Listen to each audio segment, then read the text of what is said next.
سارے وظائف جو آپ کر سکتے ہیں وہ ضرور کریں.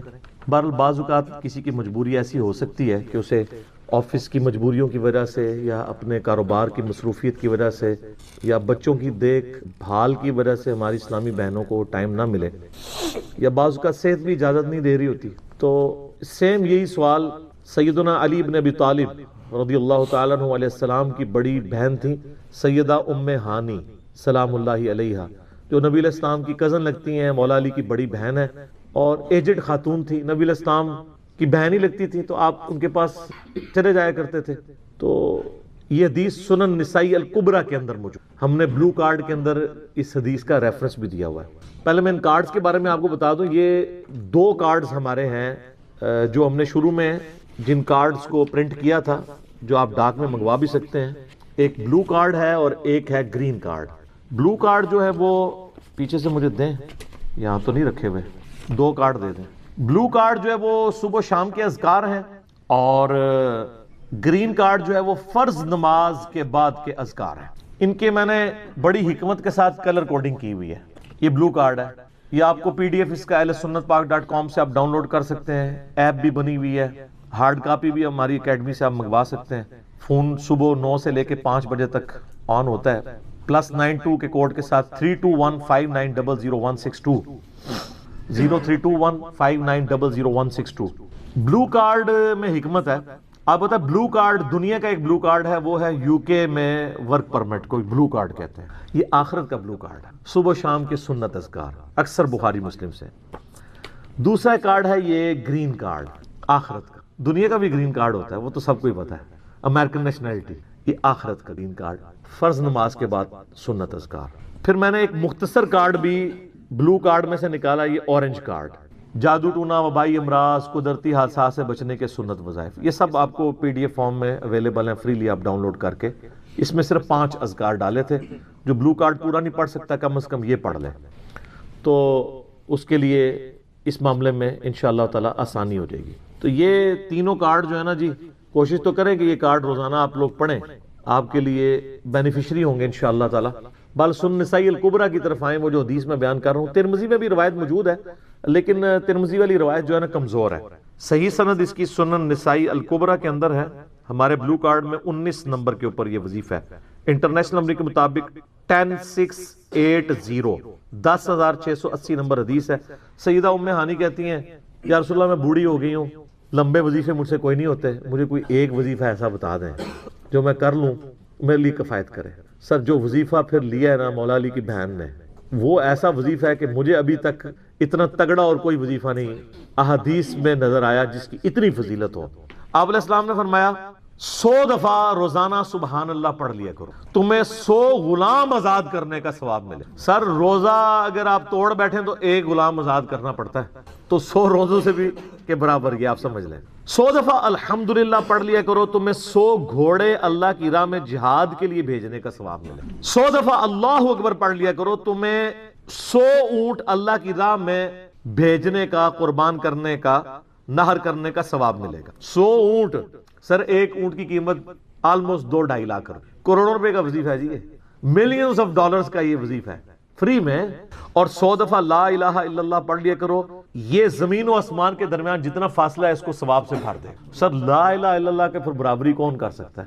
وہ حدیث بطاقہ ہے نا، کاغذ کے پرزے والی حدیث جامع ترمذی میں، کہ ایک شخص کے 99 دفاتر گناہوں کے کھولے جائیں گے اور نامہ مال تل رہا ہوگا، تو اللہ تعالیٰ فرمائے گا میں کسی کے ساتھ ناانصافی نہیں کرتا. دوسری طرف ایک کاغذ کا ٹکڑا ڈالا جائے گا جس پہ لا الہ الا اللہ لکھا ہوگا. وہ شخص کہے گا یہ ایک ٹکڑا کیا کر سکتا ہے، بس وہ رکھنے کی دیر ہوگی، وہ پڑھنا بھاری ہو جائے گا. اللہ کے نام سے تو وزنی کوئی چیز نہیں ہو سکتی. اسے کہتے ہیں کاغذ کے پرزے والی حدیث. اس کے لیے جنت کا حکم ہو جائے گا. لا الہ الا اللہ کا مقابلہ نہیں ہے. تو یہ 4 وظیفے ہیں، سبحان اللہ، الحمدللہ، اللہ اکبر، لا الہ الا اللہ. یہ اتنا محبوب وظیفہ ہے کہ جو سنن نبی داؤد میں، جامع ترمذی میں صلاۃ و تسبیح والی حدیث ہے، اس میں 300 دفعہ کون سے کلمات پڑھے جاتے ہیں؟ یہی سبحان اللہ والحمدللہ ولا الہ الا اللہ واللہ اکبر. بس اتنا ہی پڑھنا ہوتا ہے. یہ ولا حول ولا قوت الا باللہ کی حدیثیں الگ سے ہیں، لیکن صلاۃ و تسبیح میں اتنا ہی پڑھنا ہوتا ہے، 4 کلمات. حتیٰ کہ صحیح مسلم میں حدیث ہے، نبی علیہ السلام نے فرمایا یہ 4 کلمات مجھے ہر اس چیز سے بڑھ کر محبوب ہیں جن پہ سورج طلوع ہوتا ہے. یعنی دنیا اور جو کچھ دنیا کے اندر ہے اس سے بڑھ کر مجھے یہ چیز محبوب ہے کہ میں یہ 4 کلمات کہہ لوں, سبحان اللہ والحمد للہ ولا الہ الا اللہ واللہ اکبر. اور صحیح مسلم کی ایک اور حدیث ہے کہ نبی علیہ السلام نے فرمایا اللہ تعالیٰ کو اس سے بڑھ کر کوئی اور کلمات محبوب نہیں ہے, اور یہ حصہ بخاری میں بھی ہے اس کا, اور اس میں اللہ تعالیٰ کی طرف سے کوئی پابندی نہیں ہے, تم ان کی ترتیب بھی بدل سکتے ہو. یعنی سبحان اللہ کے بعد آپ اللہ اکبر پڑھ لیں, پھر لا الہ الا اللہ, کوئی فرق نہیں. یہ ایک اوپن چیز ہے. آپ یوں بھی کر سکتے ہیں کہ پہلے 100 دفعہ پڑھ لیں سبحان اللہ سبحان اللہ سبحان اللہ, الحمدللہ الحمدللہ الحمدللہ, اللہ اکبر, کیونکہ را کو پھر لام سے ملائیں گے, اللہ اکبر اللہ اکبر اللہ اکبر, لا الہ الا اللہ لا الہ الا اللہ لا الہ الا اللہ. اور یوں بھی پڑھ سکتے ہیں, وہ زیادہ بہتر ہے, سبحان اللہ والحمد للہ ولا الہ الا اللہ واللہ اکبر, کیونکہ اکبر پہ وقف کریں گے, ورنہ یہ سبحان اللہ تو الحمدللہ ہی پڑھ نہیں سکتے آپ, کیونکہ الحمدللہ الحمدللہ بنے گا کانٹینیوس, جیسے اللہ اکبر اللہ اکبر اللہ اکبر بن, تو وقف کرنا پڑے گا. سوائے سبحان اللہ کے, سبحان اللہ یہ تو پڑھ سکتے ہیں, لیکن الحمدللہ کو الحمدللہ وقف کرنا پڑے گا. اللہ اکبر اگر ملائیں گے تو اللہ اکبر اللہ اکبر, را کو لام سے, تو اس کی بجائے اتنی مشکل میں نہ پڑھیں, سبحان اللہ والحمدللہ ولا الہ الا اللہ واللہ اکبر. ایک تسبیح پڑھ لے, چاروں وظیفے 100 دفعہ ہو جائیں گے, کیونکہ نبی علیہ السلام نے اجازت دے دی ہے نا, آگے پیچھے دائیں بائیں کچھ بھی کر سکتے ہو. اور یہ ترتیب تو صلاۃ و تسبیح میں موجود ہے, نبی علیہ السلام نے کلمات پڑھے بھی ہیں. آپ کو پتہ ہے تبلیغی جماعت والے 3 وظیفے بتاتے ہیں, ویسے بڑی سمجھداری سے ہی کسی نے وہ ڈیوائز کیے ہوئے ہیں. 100 دفعہ وہ یہ بتاتے ہیں سبحان اللہ والحمد للہ ولا الہ الا اللہ واللہ اکبر, وہ ساتھ وہ بھی بتاتے ہیں ولا حول ولا قوت الا باللہ, وہ بھی پڑھ سکتے ہیں, وہ بھی صحیح بخاری میں رات کو اٹھتے وقت کی دعا ہے. ہل علی العظیم تک بھی پڑھ سکتے ہیں, وہ ابن ماجہ میں موجود ہے. میرا ایک یوٹیوب پہ کلپ ہے 6 کلموں کا ثبوت, تو میں نے بتایا 4 کلمے ثابت ہیں, 2 مولویوں کے لکھے ہوئے ہیں, آخری والے جو ہیں. تو بلکہ وہ میرا بیٹا تو وہ کورس میں آیا تو اس نے وہ 2 یاد ہی نہیں کیے, تو اس کو ماں کہہ رہی یاد کرو, کہتی ثابت, وہ کہتا ثابت ہی نہیں ہے تو کیوں سارے یاد کرو. ہم ریکویسٹ کریں گے, ہمارے پاس بھی وہ کورس اسلامیات کا جو ہے نا اس کو ریویو کرنے کے لیے بھیجا ہوا ہے ہماری اکیڈمی میں انہوں نے, تو ہم اس میں ان کو ریکویسٹ کریں گے کہ یہ آخری 2 کلمے نکال دیں, پہلے 4 کلمے ثابت ہیں. وہ تو ثابت ہی نہیں ہے, تو خام خواہ لوگوں کو آپ رٹا رہے ہیں. الٹا جن لوگوں کی شادی ہونے والی ہوتی ہے وہ بیچارے ٹینشن میں پڑے ہوتے ہیں 6 کلمے یاد کرنے کے, حالانکہ کلمے کے ساتھ تو کوئی تعلق ہی نہیں اس کے.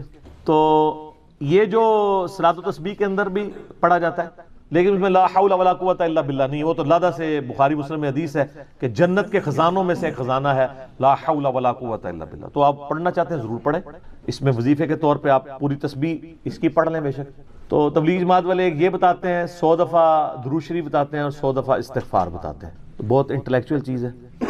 یہ وظیفہ اتنا کمال ہے کہ آپ کے ہر فرض نماز کے بعد یہ وظیفہ نبی علیہ السلام نے مشروع کیا ہے. مسلم شریف میں حدیث ہے ہر فرض نماز کے بعد یہ وظیفہ پڑھنے والا کبھی نامراد نہیں جاتا. 33 دفعہ سبحان اللہ, 33 دفعہ الحمدللہ, اور 34 دفعہ اللہ اکبر. اور ایک حدیث میں ہے مسلم شریف کی کہ جو پڑھے 33 دفعہ سبحان اللہ, 33 دفعہ الحمدللہ, 33 دفعہ اللہ اکبر, اور 100 کا عدد پورا کرنے کے لیے پڑھ لے لا الہ الا اللہ وحدہ لا شریک لہ لہ الملک ولہ الحمد وہو علی کل شیء قدیر. 100 کا عدد اس سے بھی پورا کر سکتے ہیں, اور 100 کا عدد اللہ اکبر کہہ کے بھی پورا کر سکتے ہیں, تو اس کے سارے گناہ معاف کر دیے جائیں گے, اگرچہ سمندر کی جھاگ کے برابر ہی کیوں نہ ہو. لیکن وہ صغیرہ گناہ, کبیرہ گناہ صرف توبہ سے معاف ہوتے ہیں. وہ صحیح مسلم میں حدیث ہے کہ اگر بڑے گناہوں سے بچا جائے تو ایک جمعے سے دوسرا جمعہ, ایک رمضان سے دوسرا رمضان, اور ایک نماز سے دوسری نماز درمیان کے گناہوں کا کفارہ بن جائے گی. لیکن جو نماز ہی نہیں پڑھتا تو جمعہ پڑھتا رہے تو وہ تو بڑے گناہوں سے نہیں بچا ہوا نا. مسلم شریف میں حدیث ہے بندے کے کفر اور اسلام کے درمیان فرق نماز ہے. یہ نہ ہو کہ ایک رمضان پڑھ لے, اگر رمضان کے لیے بیچ چلے سارے, نہیں نا, اس طرح نہیں ہوگا. تو یہ وظیفہ اتنا کمال ہے, بخاری مسلم دونوں میں حدیث ہے. کچھ غریب صحابہ حضور کے پاس ہے, یا رسول اللہ ہر مقابلے میں ہم برابری کر لیتے ہیں امیر اصحاب کی, وہ روزے رکھتے ہیں ہم بھی روزے رکھ لیتے ہیں, وہ نمازیں پڑھتے ہیں ہم بھی نمازیں پڑھ لیتے ہیں, وہ جہاد کرتے ہیں ہم بھی جہاد کر لیتے ہیں, ایک معاملے میں آ کے ہم مارے جاتے ہیں. قرآن میں بار بار ہے اللہ کی راہ میں خرچ کرو, ہم تو خود ہی غریب ہیں, تو آپ ہمیں کوئی اس کا حل تجویز کریں. تو آپ فرمایا میں تمہیں ایک ایسی چیز بتاتا ہوں کہ تم ان کی برابری کر لو گے. تم ہر فرض نماز کے بعد 33 دفعہ سبحان اللہ, 33 دفعہ الحمدللہ, 34 دفعہ اللہ اکبر پڑھ لیا کرو. یہ بخاری مسلم دونوں میں. کچھ دنوں کے بعد پھر وہ حاضر ہوئے. یا رسول اللہ وہ تو امیر صاحبہ کو بھی پتہ چل گیا, وہ بھی یہی کچھ پڑھ رہے ہیں, اب ہم کیا کریں؟ تسی تک لو جناب, تسی گرین کارڈ دے تے بلو کارڈ دے چکر پہ ہو, دنیا دے آخرت کے نہیں. صحابہ کرام آخرت کے بلو اور گرین کارڈ کی بات کر. تو نبی علیہ السلام مسکرائے, آپ نے فرمایا ذالک فضل اللہ یؤتی من یشاء, یہ اللہ کا فضل ہے, میں تو اللہ کا فضل نہیں روک سکتا. ٹھیک ہے نا. تو ظاہر ہے گیون سرکمسٹانسز اللہ کے دیے ہوئے ہیں, اس کے اندر آپ بیسٹ پرفارم کرنے کی کوشش کریں. اللہ کے فضل کو تو کوئی روک نہیں لگا سکتا نا. کوئی یہ نہیں کہہ سکتا کہ جی وہ یعنی تیرے ہوتے جنم لیا ہوتا کیوں نہیں ہوا, ہو سکتا ہے ابو جہل ہی ہوتا. تو جس حال میں اللہ نے رکھا ہے اسی کو آپ بہتر سمجھیں. تو اس طرح کی کئی احادیث ہیں جو ان وظیفوں کو سپورٹ. اچھا, مسلم شریف میں ایک حدیث میں یہ بھی آیا کہ 10 دفعہ سبحان اللہ, 10 دفعہ الحمدللہ اور 10 دفعہ اللہ اکبر. اگر کسی کے پاس ٹائم تھوڑا ہے نا تو فرض نماز کے بعد یہ بھی پڑھ سکتے, 10 دفعہ بھی وظیفہ یہ والا کیا جا سکتا. ایک بڑی رکت انگیز حدیث ہمارے یوسف بھائی نے اس پہ کلپ بھی بنایا ہے, صفین کی راتوں میں. بخاری مسلم دونوں میں حدیث ہے. مولا علی علیہ السلام خود روایت کر رہے ہیں. وہ کہتے ہیں کہ نبی علیہ السلام کو جب اللہ نے کشادگی دی, کچھ غلام آپ کو گفٹ ملے, تو میں نے فاطمہ سے کہا کہ تم پورا دن گھر کی صفائی کرتی ہو, چکی چلاتی ہو, اس کی وجہ سے ان کے ہاتھ پہ بھی نشان بن گئے تھے. اس طریقے سے سامان اٹھا کے لاتی تھیں تو وہ رسی کے نشان یہاں پڑے ہوئے تھے. تو نبی علیہ السلام سے جا کے جو ہے وہ ایک غلام ڈیمانڈ کر لیتے ہیں جو ہمیں ذرا ہیلپ آؤٹ کر دے گا, جب سب کو مل رہا ہے تو ہمیں بھی مل جائے گا. تو سیدہ فاطمہ حاضر ہوئی. یہ حدیث بخاری میں بھی ہے, مسلم میں بھی. تو حضور علیہ السلام کے پاس گئیں, بات نہیں کر. طبیعت میں تربیت کس کی تھی سر؟ بولڈنس نہیں تھی وہ والی, حالانکہ باپ ہے اور حضور کو پتا تھا اپنی بچی کی عادت. تو وہ گئیں, بات نہیں کر سکی, واپس چلی گئی. تو حضور علیہ السلام محفل برخاست ہوئی, آپ خود آ گئے. سر وہ حدیث کمال ہے. مولا علی کہتے ہیں میں اور فاطمہ ایک چادر میں لیٹے ہوئے تھے اور نبی علیہ السلام ہمارے گھر میں آئے اور پاؤں کی جانب سے نبی علیہ السلام ہمارے بستر میں داخل ہوئے, حتیٰ کہ آپ کے پاؤں کی ٹھنڈک ہم نے اپنے سینے پہ محسوس کی. یعنی حضور علیہ السلام نے پاؤں کی جانب سے اپنے پاؤں انٹر کیے اور وہ پاؤں سیدہ فاطمہ اور مولا علی کے سینے تک پہنچ گئے, تو انہوں نے ان کو سینے سے لگا لیا. سر یہ فرینکنس کسی صحابی کو نصیب ہو سکتی ہے؟ تو آپ نے فرمایا وہ فاطمہ تم آئی تھی, کوئی کام تھا؟ سیدہ فاطمہ سے پھر بھی بات نہیں نکلی. تو حضرت علی کہتے ہیں میں نے نا پھر کہا یا رسول اللہ وہ میں نہیں بھیجا تھا, پورا دن کام کرتی ہے. آپ کی بیویاں کہتی ہیں ہماری کوئی ذمہ داری نہیں ہے. یہ بھی تو بیوی تھی نا. بخاری مسلم میں حدیث ہے جنتی عورتوں کی سردار ہے فاطمہ سلام اللہ علیہا. تو میں نے غلام کے لیے عرض کیا تھا یہ تھک جاتی ہے, ہمیں ہیلپ آؤٹ کر دے گا. آپ علیہ السلام فرمایا میں تمہیں سے بہتر نہ چیز عطا کروں؟ کہ یا رسول اللہ عطا کریں. یعنی آپ لوگ تو سمجھ رہے ہوں گے کہ غلام مانگا ہے تو شاید ایک گھوڑا بھی ساتھ گفٹ مل جائے گا. ان کا جب رات کو بسترے پہ جانے لگو نا تو 33 دفعہ سبحان اللہ, 33 دفعہ الحمدللہ اور 34 دفعہ اللہ اکبر پڑھ لیا کرو. یہ تمہارے لیے اس غلام سے بھی بہتر ہے. یعنی سارے دن کی تھکاوٹ اتر جائے گی. سر یہ بہت بہترین وظیفہ ہے. تو اچھا, یہ حدیث مولا علی پوری زندگی سنایا کرتے تھے کیونکہ حضرت فاطمہ اور مولا علی کی ایک محبت بڑی مثالی تھی. پھر لوگ بھی جو ہے نا وہ مولا علی سے پوچھا کرتے تھے وہ فاطمہ والی حدیث, تسبیح فاطمہ, اسے تسبیح فاطمہ اسی لیے کہا جاتا ہے. تو یہ حدیث جب بیان کی مولا علی نے تو آگے نے تابعین نے پوچھ لیا, بخاری مسلم دونوں میں ہے, کہ حضرت علی کہتے ہیں کہ وہ دن ہے آج کا دن ہے, میں نے کبھی یہ وظیفہ چھوڑا نہیں ہے. سر استقامت تو خود مل جاتی ہے. جس کے بسترے میں جا کے نبی علیہ السلام وظیفہ سکھا رہے ہوں تو وہ پوری زندگی اس واقعے کو کبھی بھول سکتا ہے کہ مجھے خود آ کے میرے بسترے میں آ کے, اور حتیٰ کہ آپ کے قدم مبارک میرے سینے سے لگے تھے, اس حال میں حضور نے مجھے یہ تحفہ دیا ہے, وہ تحفہ کوئی بھلا سکتا ہے؟ تو تابعی نے کہا کہ مولا علی سے کہا کہ کیا جنگ صفین کی راتوں میں بھی آپ یہ وظیفہ پڑھا کرتے تھے جب مسلمانوں پہ اتنا مشکل وقت تھا, آپ میدان جنگ میں تھے. آپ دیکھیں 30 سال کے بعد مولا علی کو تلوار دوبارہ اٹھانا پڑی اسلامی نظام کو بچانے کی. تو مولا نے کہا ہاں صفین کی راتوں میں بھی میں نے کبھی یہ وظیفہ نہیں چھوڑا. تو اس پہ وہ کلپ بنایا تھا صفین کی راتوں میں. یہ اتنا کمال کا وظیفہ. اللہ تعالیٰ ہمیں اس وظیفے پہ استقامت دے, اور کچھ نہ کر سکیں یہ ضرور کیا کریں. بخاری مسلم میں حدیث ہے, عائشہ کہتی ہیں نبی علیہ السلام نے فرمایا کہ اللہ تعالیٰ کو سب سے بڑھ کر محبوب عمل وہ ہے جو مستقل مزاجی سے کیا جائے, خواہ تھوڑا ہی کیوں نہ ہو, بنسبت اس عمل کے جو بہت زیادہ ہو لیکن مستقل مزاجی سے نہ ہو. ایک بندہ ایک دن 1000 دفعہ سبحان اللہ پڑھتا ہے, اگلے دن 10 دفعہ پڑھتا ہے, اس سے بہتر روزانہ ہی 10 دفعہ پڑھ لے. تو یہ وظیفہ 100 دفعہ پڑھنے کے لیے کوئی زیادہ ٹائم ریکوائرڈ نہیں ہوتا. آپ روٹین میں ہیں, آپ پاس دونوں آپشن ہیں, الگ الگ کر کے پڑھ لیں تب بھی ٹھیک ہے, ایک ہی دفعہ میں پڑھ لیں سبحان اللہ والحمدللہ ولا الہ الا اللہ واللہ اکبر تب بھی درست ہے. اور فرض نماز کے بعد تو اور کوئی وظیفہ، ایک آیت الکرسی والا وظیفہ اور یہ تسبیح فاطمہ والا وظیفہ اور تکبیر بلند کرنا، استغفار پڑھنا، اللہم انت السلام منک السلام، سارے اذکار اس میں لکھے ہوئے ہیں. چند ایک وظائف تو ضرور پڑھیں اور اس میں یہ والا وظیفہ کبھی نہ چھوڑیں، یہ بہت ایکسٹرا آرڈنری. مغرب کی اذانیں شروع ہو چکی ہیں، بقیہ صلوات انشاءاللہ اذان مغرب کے وقفے کے بعد انشاءاللہ. جزاکم اللہ. جامعہ ترمذی میں اور مسند امام احمد میں صحیح سند کے ساتھ یہ حدیث موجود ہے کہ اللہ کے محبوب صلی اللہ علیہ وآلہ وسلم نے فرمایا کہ جو شخص قیامت کو اپنی آنکھوں سے دیکھنا چاہے تو وہ سورۃ التکویر پڑھ لے اور سورہ الانفطار پڑھ لے، یہ دونوں صورتیں آ جائیں گی، اور سورۃ الانشقاق پڑھ لے، وہ اس کے بعد آتی ہے سورۃ المطففین کے بعد.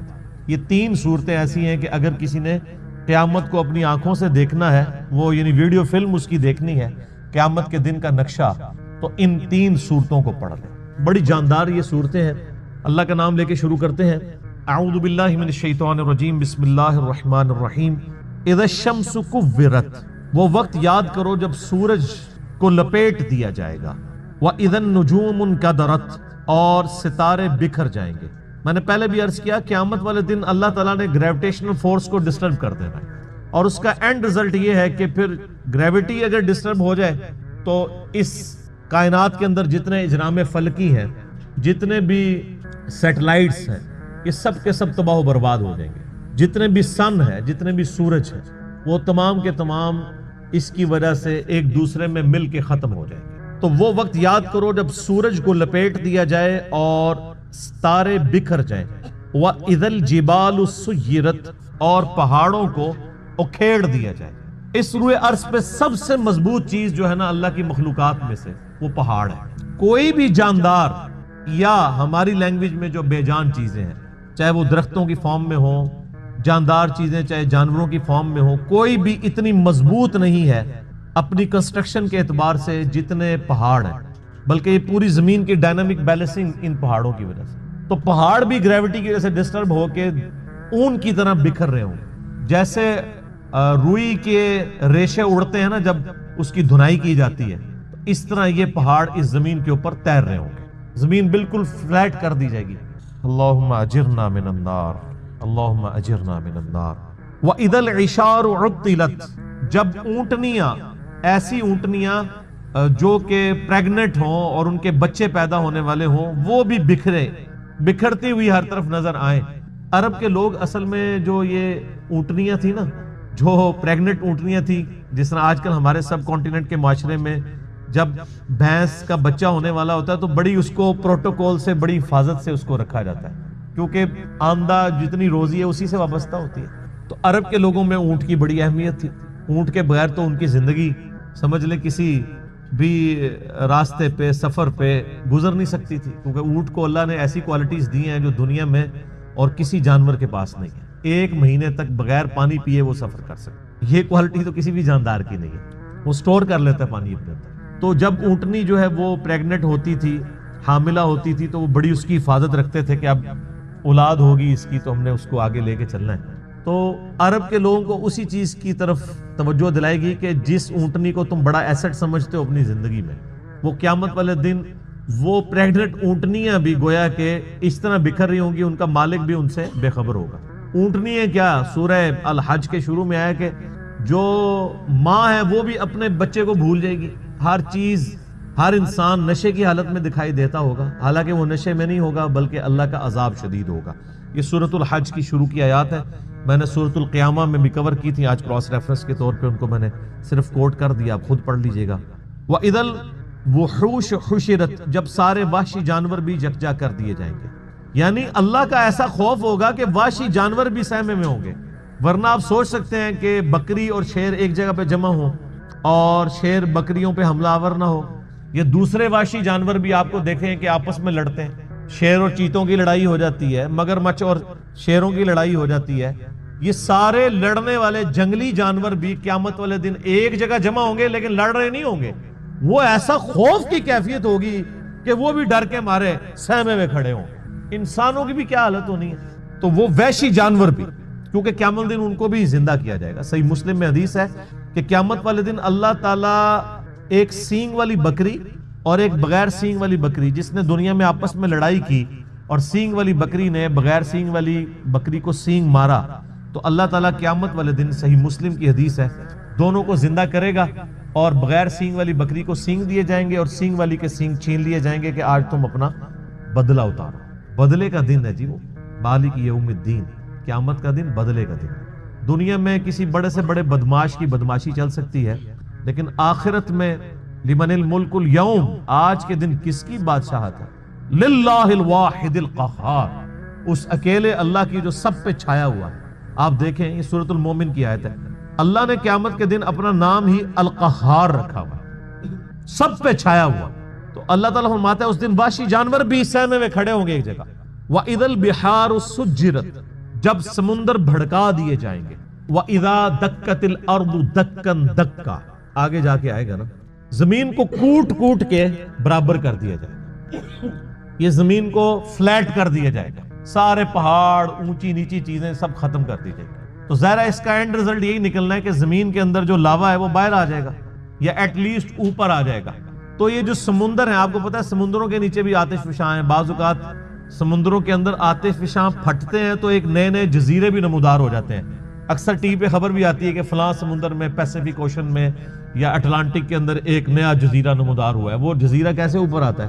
نیچے وہ آتش فشاں جو ہے وہ اگلتا رہتا ہے، لاوا، وہ سمندر کے پانی میں ٹھنڈا ہوتا رہتا ہے، وہ لاوا جمع ہو کے پورے کا پورا ایک نیا آئر لینڈ بن جاتا ہے۔ اور وہ آتش فشاں اتنے طاقتور ہیں کہ ان کی وجہ سے بعض اوقات جب پانی کے اندر ابال پیدا ہوتا ہے، جیسا کہ آپ کسی پانی کے برتن میں کوئی پتھر پھینکیں تو اس میں سے لہریں جنریٹ ہوتی ہیں نا، تو اسی طریقے سے سمندر کے اندر جب آتش فشاں پھٹتے ہیں نا تو اس کے جو بڑا بڑا لاوا نکلتا ہے وہ بڑے بڑے پتھروں کی فارم میں بن جاتا ہے، لیکن اس کی وجہ سے زمین کے اس لاوے کی وجہ سے سمندر کے اندر ویوز پیدا ہوتی ہیں، جیسا کہ باہر سے پتھر مارنے کی وجہ سے ہوتی ہیں، چاہے باہر سے پتھر مارا جائے چاہے اندر سے پتھر ہو، تو وہ ایک دفعہ ویوز تو نکلیں گی، اور وہی ویوز ہیں جو سونامی کی شکل میں۔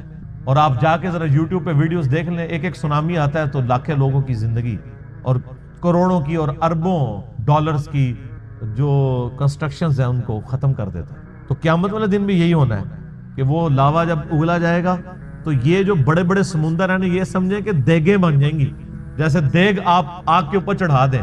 اب یہ سارے سمندروں کے نیچے جب یہ آگ سلگ رہی ہوگی تو وہ نقشہ وَإِذَا الْبِحَارُ سُجِّرَتْ، جب سمندر بھڑکا دیے جائیں گے۔ ظاہر ہے سمندر کے اندر آگ لگ جائے گی، کیسے؟ سمندروں کے نیچے وہ آتش فشاں کی دیگیں ہوں گی تو یہ سمندر کے پانی بھی گرمائش کی وجہ سے ابل رہے ہوں گے۔ اللہم اجرنا من النار۔ سر انسان کی جائے پناہ کیا ہوگی پھر؟ تو خوش نصیب تو وہ لوگ ہیں جن کو اللہ کے عرش کا سایہ نصیب ہوگا۔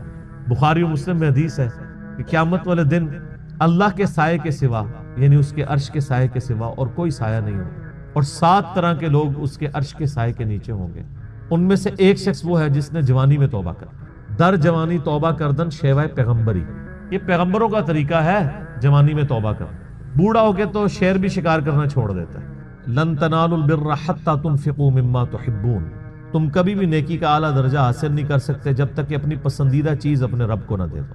انسان کی زندگی میں سب سے پسندیدہ چیز اس کی جوانی ہے، جو جوانی اپنے رب کو دے دے تو ظاہر ہے وہ پھر اس چیز کا حقدار ہے کہ اسے اللہ کے عرش کا سایہ نصیب ہو۔ اس کے علاوہ بھی اور لوگ ہیں، اگر آپ نے وہ حدیث ڈیٹیل سے پڑھنی ہے تو وہ حدیث بخاری مسلم دونوں میں ہے۔ آپ مشکات کی پہلی جلد میں کتاب المساجد چیپٹر میں چلے جائیں تو یہ آپ کو شروع میں یہ حدیث مل جائے گی، کیونکہ اس میں ایک وہ شخص بھی ہے جس کا دل مسجد میں اٹک رہا ہو، اسی لیے وہ مساجد والے چیپٹر میں لے کے آئے ہیں مشکات والے امام۔ تو اللہ تعالیٰ فرماتا ہے اس دن سمندر بھڑکا دیے جائیں گے۔ وَإِذَا النُّفُوسُ زُوِّجَتْ، اور جب جانوں کو جوڑ دیا جائے گا، یعنی مطلب روح اور جسم کا تعلق قائم کر کے مردوں کو قبروں سے نکال دیا جائے۔ وَإِذَا الْمَوْعُودَةُ سُئِلَتْ، اور جب کہ اس زندہ بچی سے پوچھا جائے گا جسے زندہ دفنا دیا تھا اس کے ماں باپ۔ آپ کو پتا ہے عرب کے لوگ بچی کی پیدائش سے وہ نفرت کرتے تھے، اور آج تک یعنی ہمارے سب کانٹیننٹ کے معاشرے میں وہ فرسودہ نظریات چل رہے ہیں، حتیٰ کہ مسلمانوں کے ہاں بھی چلتے ہیں، ہندوؤں کے ہاں تو بہت زیادہ ہے۔ 8 سے 15 سال پہلے کی آلموسٹ رپورٹ ہے BBC کی کہ انڈیا کے اندر روزانہ 3000 بچیاں پریگنینسی کے دوران مار دی جاتی تھی، 3000 روزانہ۔ ظاہر ہے 1 ارب سے زیادہ جب آبادی ہوگی، اب تو 1.5 ارب کے قریب پہنچ چکی، تو اس میں 3000 تو کچھ بھی نہیں. اسی وجہ سے آج انڈیا میں مردوں کی تعداد عورتوں سے زیادہ ہو گئی. 3000 بچے آج بھی وہی چیزیں چل رہی ہیں. اور ہمارے بھی سب کانٹیننٹ کے معاشرے میں, آپ پنجاب کے معاشرے میں تو بالخصوص دیکھ لیں کہ بچی کی پیدائش کو ایک نٹوریس چیز سمجھا جاتا ہے, ماں کے حق میں بھی اور اولاد کے یعنی اعتبار سے باپ کے حق میں. اور وہ ساسیں جو خود فیمیل جینڈر سے تعلق رکھتی ہیں وہ اپنے پوتی کے پیدا ہونے کے اوپر ناخوش ہو رہی ہوتی ہیں, حالانکہ انہوں نے نہیں سوچا کہ کیا وہ خود مرد تھی. وہ اگر فیمیل پیدا ہوئی ہے تو ٹھیک ہے, لیکن ان کے بیٹے کے ہاں اگر کوئی بچی پیدا ہو گئی ہے تو غلط ہے. کتنی یہ بری ٹریڈیشن. یہ علیحدہ بات ہے کہ بعد میں جب وہ بچے بڑے ہوتے ہیں تو بچوں کی وجہ سے اولاد کا جو بچوں والا جینڈر ہے اس کی پورشن کی وجہ سے ماں باپ جو ہے ذلیل ہو رہے ہوتے ہیں اور بچیوں کی وجہ سے وہ سکھی ہوتے ہیں. یہ علیحدہ بات ہے, زیادہ تر ہم نے یہی دیکھا ہے. تو اللہ تعالیٰ فرماتا ہے قیامت دن اس بچی کو زندہ کر کے اللہ تعالیٰ اس سے پوچھے گا بِأَيِّ ذَنبٍ قُتِلَتْ, تجھے کس گناہ کے سبب قتل کیا گیا تھا. کتنی لطیف گفتگو ہے کہ قتل کرنے والے سے نہیں پوچھا جا رہا بلکہ بچی سے پوچھا جائے گا کہ معصوم بچی آج تیرا دن ہے, تو بول کہ کس جرم کی پاداش میں تجھے قتل کیا تھا تیرے ماں باپ نے. تو معصوم بچی کو اللہ تعالیٰ بیسیکلی اسے حوصلہ افزائی فرما رہا ہوگا کہ آج دن ہے, تجھے بدلہ دلایا جائے گا. کتنے صحابہ تھے جنہوں نے یعنی ایمان لانے سے پہلے کفر کی حالت میں اس طرح کے جرائم کیے ہوئے, اور اللہ تبارک و تعالیٰ نے اسلام لانے کے سبب ان کی ان گناہوں کو معاف کیا. کئی ایک واقعات ہیں جو آپ سنتے رہتے ہیں. بہرحال یہ بہت بڑا جرم ہے. آج بھی یہ بات ماڈرن دور میں جو اس سے ریلیٹڈ چیز ہے جس کو ڈسکس کرنے کی ضرورت ہے. نیٹ کے اوپر آپ کو شعر و شاعری کی فارم میں بھی ایسی نظمیں ملیں گی سیدنا داہیہ قلبی رضی اللہ تعالیٰ عنہ کے بارے میں کہ ان کی ایک چھوٹی سی بچی تھی جو انہوں نے دفنا دی تھی, اور جب وہ اسلام قبول کرنے کے لیے آئے تو انہوں نے پورا بڑا رکت انگیز واقعہ ہے, وہ انسان بیان بھی نہیں کر سکتا. تو وہ بیان کر کے کہا یا رسول اللہ مجھے کیا یہ میرا گناہ بھی معاف ہو جائے گا؟ تو اللہ نے فرمایا, اللہ کے نبی علیہ السلام نے فرمایا کہ اسلام پچھلے سارے گناہوں کو معاف کر دیتا ہے. بہرحال آج کے دور کے اعتبار سے اس میں عبرت یہ ہے کہ اللہ کا شکر ہے اسلام کی برکت سے لوگ کم از کم بچیوں کو دفناتے تو نہیں ہیں, لیکن پریگنینسی کے دوران ضائع کرانا بھی کسی نہ کسی درجے میں اسی جرم کے اندر فال کرتا ہے. پریگنینسی آئیڈینٹیفائی ہوگی, ایون آئیڈینٹیفائی نہ بھی ہوئی ہو کہ یہ میل ہے یا فیمیل, اس سے پہلے بھی آپ یہ کام کر نہیں سکتے. اولاد کو قتل کرنے کے زمرے میں آتا ہے, اور قرآن حکیم میں بڑی سختی سے اس کی مذمت ہے. سورہ بنی اسرائیل میں تو اللہ تعالیٰ نے بالکل ایک اوپن فلسفہ بیان کیا ہے کہ مت قتل کرو اولاد کو مفلسی کے ڈر سے, تمہیں بھی ہم رزق دیتے ہیں اس کو بھی ہم ہی رزق دیں گے, بے شک ان کا گناہ بہت بڑا جرم ہے. لوگ ان چیزوں کو ہلکا جان رہے ہوتے ہیں, پھر ڈاکٹروں سے مشورہ کرتے ہیں, پھر ہمیں بھی کبھی بعض اوقات رابطہ کر رہے ہوتے ہیں, جی وہ بتائیں جی بس وہ جی یہ ہو گیا جی وہ ہو گیا جی یہ مجبوری ہے جی ابھی جناب 40 دن پورے نہیں ہوئے, فلاں نہیں ہوئے, یہ نہیں ہوئے. ونس پتہ چل گیا پریگنینسی ٹھہر گئی ہے, چاہے وہ 1 دن کی بھی ہے, آپ اس کو ضائع نہیں کروا سکتے. ہاں اس سے پہلے اگر کوئی بندہ وقفے کی کوئی صورتحال پیدا کرے تو وہ تو جائز ہے. میرے اس کے اوپر بخاری مسلم کی حدیث کی روشنی میں آپ فیملی پلاننگ لکھیں یوٹیوب پہ اور میرا نام لکھیں تو آپ کلپ کھول کے سامنے آ جائے گا. تو یہ آج اس کی ماڈرن فارم یہ ہے کہ لوگ پریگنینسی ضائع نہ کروائیں, یعنی لیکن جو ہے وہ جب آئیڈینٹیفائی ہو جائے تو پتہ چلے کہ فیمیل ہے تو پھر اس وقت ضائع کروا دیں, یا اس سے پہلے بھی کروائیں. یہ ایک ماڈرن فارم ہے, تو یہ بھی اسی طریقے سے اس کو کنڈیم کیا جائے گا. تو اللہ تعالیٰ ہمارا اس دن پھر بچیوں سے پوچھا جائے گا کہ تمہیں کس جرم میں قتل کیا گیا. یعنی بہت بڑا یہ جرم ہے. ابھی کچھ عرصہ پہلے انہوں نے مکے سے وہ آلموسٹ ابھی بھی وہ قبرستان پہاڑی کے اوپر میں نے وہ دیکھا ہوا ہے, قبرستان مکے کے اندر موجود ہے جہاں پہ وہ بچیوں کو زندہ درگور کیا کرتے ہیں. اب چونکہ مسجد حرام کی توسیع ہو چکی ہے لہٰذا وہ تقریباً آلموسٹ مسجد حرام کے قریب ہی, اگر آپ وہ باب الفاد والی سائڈ سے باہر نکلیں تو وہ پہاڑی پہ وہ اس قبرستان کی باقیات موجود ہیں جو انہوں نے مخصوص کیا ہوا تھا جہاں پہ بچیوں کو زندہ دفن کیا گیا. آپ دیکھیں آج یعنی اسلام کے اوپر اعتراض کیا جاتا ہے کہ جی اسلام بیسک ہیومن رائٹس کو اور عورتوں کے حقوق کو جو ہے وہ دباتا ہے, حالانکہ یہ کتنا بڑا ثبوت ہے کہ ہیومینٹی کو اس بڑی لعنت سے نجات ہی اسلام نے دلائی ہے. آج بھی آپ دیکھ لیں جو اسلام نے عورتوں کو عزت دی ہے کسی اور معاشرے نے نہیں دی.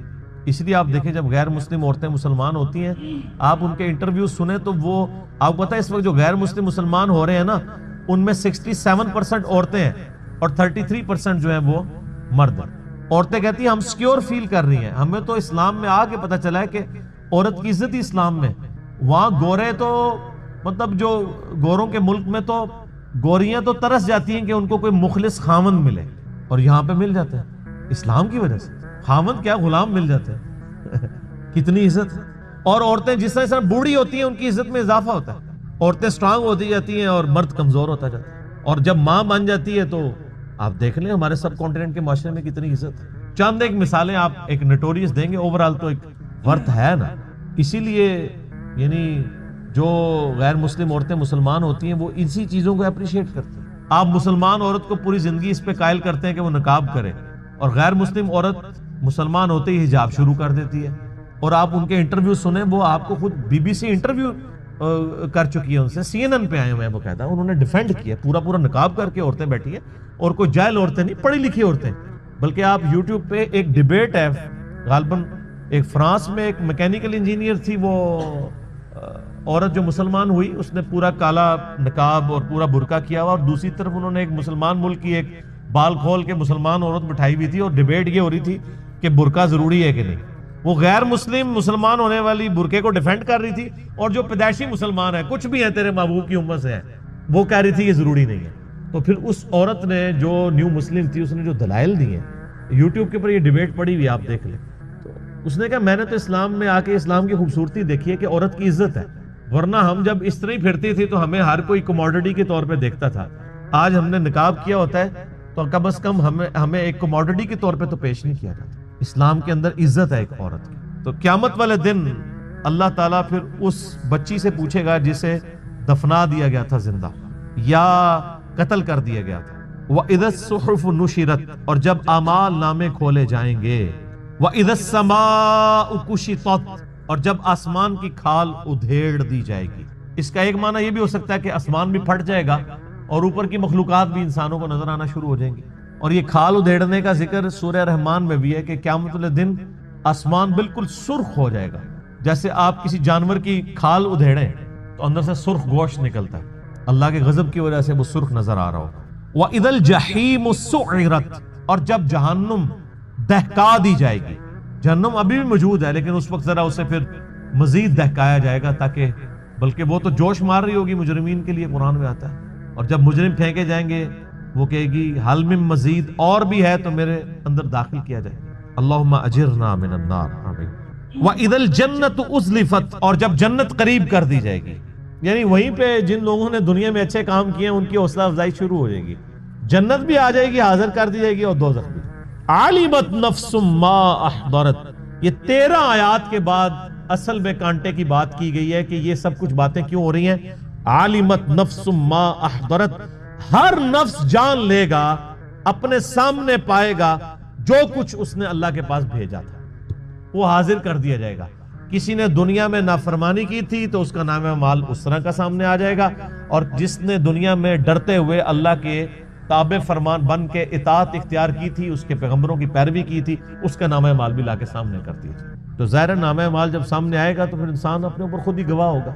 تو سورہ بنی اسرائیل میں آتا ہے کہ جب انسان کا نامہ مال سامنے رکھا جائے گا تو وہ اللہ تعالیٰ فرمائے گا آج تو اپنا حساب کرنے کو خود ہی کافی ہے، خود ہی اپنا حساب کر۔ اس لیے آپ دیکھ لیں یہ جو اخلاقی حص جو اللہ نے انسان کے اندر رکھی ہے کتنی ایکسٹرا آرڈنری ہے، کہ آج بھی دنیا کا بدکار سے بدکار شخص بھی، خواہ کو کسی مذہب سے تعلق رکھتا ہو یا ایون مذہب سے تعلق نہ بھی رکھتا ہو، اس سے بھی اگر پوچھیں نا کہ جھوٹ بولنا اچھا کام ہے یا سچ بولنا، تو دنیا کا سب سے بڑا جھوٹا بھی کہے گا کہ سچ ہی بولنا چاہیے، کیونکہ اخلاقی حص ہے۔ کسی کے ساتھ دھوکہ دہی کرنا یہ اچھا کام ہے یا کسی کے ساتھ حسن سلوک سے پیش آنا یہ اچھا ہے؟ وہ کہے گا جی دھوکہ دہی دینا جو برا ہے، حسن سلوک سے پیش آنا چاہیے۔ کسی کے ساتھ ظلم کرنا اچھا ہے یا کسی کی خیر خواہی کرنا؟ یہ اللہ نے ہماری انسٹنکٹ کے اندر یہ ساری کی ساری کوالٹیز رکھتی ہیں۔ فَأَلْهَمَهَا فُجُورَهَا وَتَقْوَاهَا، برائی اور اچھائی کا مادہ اندر۔ انبیاء کرام تو صرف اس کو ایکٹیویٹ کرتے ہیں نور علی نور، انبیاء کی دعوت نہ بھی پہنچے تب بھی انسان کے اندر جو اخلاقی حصہ ہے اس کی وجہ سے وہ اللہ کی بارگاہ میں اکاؤنٹیبل ہے، کیونکہ انسان برائی کو برائی سمجھتا ہے، اچھائی کو اچھائی سمجھتا ہے، خواہ وہ کسی معاشرے میں رہتا ہو۔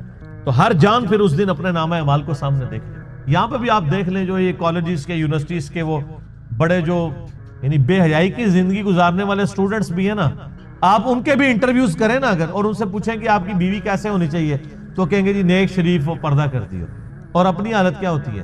تو انسان کی انسٹنکٹ کے اندر موجود ہے۔ تو آپ جو کچھ پسند کر رہے ہیں اس کے لیے پھر ایفرٹ بھی پٹ کریں نا۔ خود آپ کی جو کریکٹر ہے، آپ کا کردار جو ہے وہ بے غیرتی کے اوپر مبنی ہے، اور آپ کی خواہش جو ہے وہ غیرت والی ہے تو ایسا تو نہیں ہوگا، ان پٹ اچھی ہوگی تو آؤٹ پٹ اچھی نکلے گی، ان پٹ نیگیٹو کا کبھی بھی آؤٹ پٹ پازیٹیو رزلٹ نہیں آتا۔ فلا اقسم بالخنس الجوار الکنس، اللہ فرماتا ہے نہیں اقسم، میں قسم کھاتا ہوں، یہ وہ لا آ گئی ہے نا، یعنی یہ سارے فرسودہ خیالات ہیں۔ جو لوگ کہتے ہیں نا قیامت نہیں آئے گی، نا، غلط کہتے ہیں۔ اقسم بالخنس الجوار الکنس، میں قسم کھاتا ہوں، مجھے قسم سیدھے چلنے والے رکے رہنے والے ستاروں کی، جو یعنی کبھی رکتے ہیں اور کبھی چلتے ہیں ود رسپیکٹ ٹو زمین۔ آپ یہ کبھی رات کے وقت بھی اگر آپ نارتھ سٹار کو ڈھونڈنا ہو نا، تو وہ جو بڑا سا چمچا جسے کہتے ہیں نا ہم دبے اکبر، اس کے جو نچلے والے دو ستارے ہیں ان کی سیدھ میں نارتھ سٹار ہوتا ہے، تو وہ پوری رات آپ کو اس کی پوزیشن یوں نارتھ سٹار کے گرد یوں گھومتی ہوئی نظر آئے گی۔ رات کے وقت ادھر ہے تو آپ سحری کے وقت دیکھیں گے وہ یہاں پہنچا ہوگا۔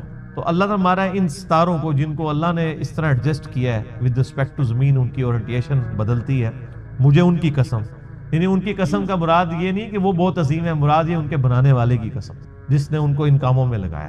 واللیل اذا عسعس، اور رات کی جب وہ جانے لگے، والصبح اذا تنفس، اور صبح کی جب وہ سانس لے۔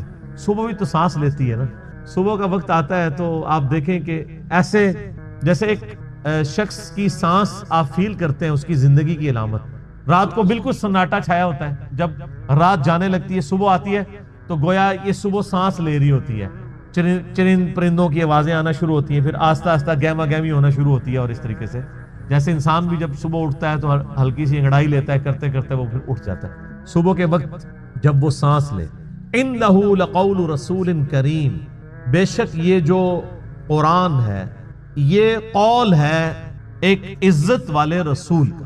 یہاں رسول کریم سے مراد جبرائیل علیہ السلام، کیونکہ آگے آ جائے گا، اور اس سے پہلے پارہ نمبر 29 میں یہ سیم الفاظ نبی علیہ السلام کے لیے آئے تھے، عزت والا رسول۔ فرشتوں میں رسول حضرت جبرائیل علیہ السلام ہے، جو انسانوں میں رسولوں کے اوپر وحی لے کے آتے ہیں۔ ذی قوت عند ذی العرش مکین، وہ عزت والا رسول وہ ہے جو قوت والا ہے عرش والے کے ہاں، جو عرش کا مالک ہے اس کے ہاں اس کی قوت ہے، اللہ نے اس کو اتھارٹی دی ہوئی ہے۔ مطاع ثم امین، اس کی اطاعت کی جاتی ہے، وہ امانت دار بھی ہے، یعنی جو اللہ نے وہی دی وہ امانت کے ساتھ پہنچاتا ہے، اور فرشتوں کے ہاں اس کی اطاعت کی جاتی ہے، یعنی وہ فرشتوں کا سردار ہے، فرشتے اس کے اوبیڈینٹ ہیں، یعنی روح قدس جبرائیل علیہ السلام۔ وما صاحبکم بمجنون، اور تمہارے ساتھی کوئی مجنون نہیں ہے، نعوذ باللہ۔ وہ کہتے تھے کوئی جنات کا اثر ہو گیا نعوذ باللہ اس پیغمبر کے اوپر جو اس طرح کی باتیں کرتا ہے۔ یعنی ایک شخص جو مکے کی لوگوں کی آنکھوں کا تارا اور بڑی ڈائنامک لائف گزاری، اس نے صادق اور امین، بڑی ایکسٹروورٹ لائف تھی۔ نبی علیہ السلام کو گوشہ نشینی کی زندگی تو نہیں گزار رہے تھے، پہلے آپ لوگوں کی بھیڑیں چڑھایا کرتے تھے، پھر اللہ تعالیٰ نے فائنینشلی اسٹرانگ کیا، ایک مکے کی امیر عورت کے ساتھ آپ کی شادی ہو گئی، پھر ان کے لیے تجارت کا سامان لے کے جایا کرتے تھے، لوگ آپ کو صادق اور امین کہتے تھے، آپ صلی اللہ علیہ وآلہ وسلم کے پاس اپنی امانتیں رکھوایا کرتے تھے۔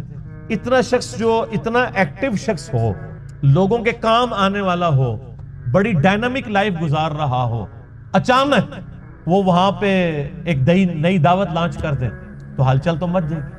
بخاری اور مسلم میں آتا ہے جب آپ صلی اللہ علیہ وآلہ وسلم کی مبارک زندگی کا 40واں سال آیا، عیسوی اعتبار سے 38واں، اور ہم لیونر ایئرز کے اعتبار سے چاند کے مہینوں کے اعتبار سے 40واں، تو اچانک آپ کی طبیعت جو ہے وہ دنیا سے اچاٹ ہوگی، آپ غار حرا میں چند دن کے لیے گئے، کیونکہ اللہ تعالیٰ نے آپ کو گائیڈ کیا۔ وہاں پہ فرشتہ آیا، آپ کے اوپر پہلی وحی نازل ہوئی، میں نے پہلے بھی کئی دفعہ ان چیزوں کو ڈسکس کیا ہے۔ تو اس کے بعد کئی لوگ تو نبی علیہ السلام کے دشمنی کے طور پر کر رہے تھے، اور بعض آپ علیہ السلام کے بڑے ہمدرد تھے، وہ یہ سمجھتے تھے کہ یار یہ تو ہمارا ایک معاشرے کا ایسٹ تھا، اتنا انٹیلیجنٹ بندہ، اس کو روگ لگ گیا، تو وہ یہ سمجھتے تھے کہ شاید یہ جو چند دنوں کے لیے غار حرا میں گئے ہیں اور کھانا بھی سیدہ خدیجہ بنا کے دے دیتی تھی، تو ہو سکتا ہے وہاں پہ کوئی جنات کا اثر ہو گیا ہو۔ مجنون کا لفظ ہے نا، مجنون کیا کہتے ہیں جس پہ جنات کا اثر ہو، جن کہتے ہیں چھپی ہوئی چیز کو، جنت بھی اسی لیے اس کا نام جنت ہے، وہ چھپی ہوئی چیز ہے، آنکھوں کے سامنے تو نہیں۔ تو بڑی وہ نیک نیتی کے ساتھ سمجھتے تھے کہ شاید ان کے اوپر کوئی اثر ہو گیا، اور اس کے لیے وہ کوشش بھی کرتے تھے کہ ایسے لوگوں کو بلائیں جو جنات نکالنے والے ہیں، اس فیلڈ کے ماسٹر ہیں۔ اور اس حوالے سے صحیح مسلم میں ایک بڑی پیاری حدیث ہے کہ ایک شخص تھا جس کا نام تھا زماد، زماد تو نہیں، عربی میں ضباد کہیں گے، ضاد میم الف دال، اس کے بارے میں مشہور تھا کہ وہ جن نکالا کرتا تھا۔ وہ مکے آیا کہیں تو اس کو پتا چلا کہ اس طرح مکے میں ایک شخص محمد صلی اللہ علیہ وآلہ وسلم ان کے ساتھ اس طرح کا مسئلہ ہوا ہے، کچھ عرصے سے وہ اس طرح کی باتیں کرتے ہیں، غار میں چند دن کے لیے گئے تھے. لوگوں نے پھر مشورہ کیا تو اس نے کہا کہ مجھے نبی علیہ السلام کے پاس یعنی محمد کے پاس لے چلو. وہ آیا، اس نے بڑے یعنی اخلاقی انداز میں کہا کہ اے محمد اگر آپ چاہیں تو میں آپ کا علاج کر سکتا ہوں، میں جنات کا، اسیب کا، اس طرح کا جو سایہ وغیرہ ہوتے ہیں میں اس کا علاج کرتا ہوں.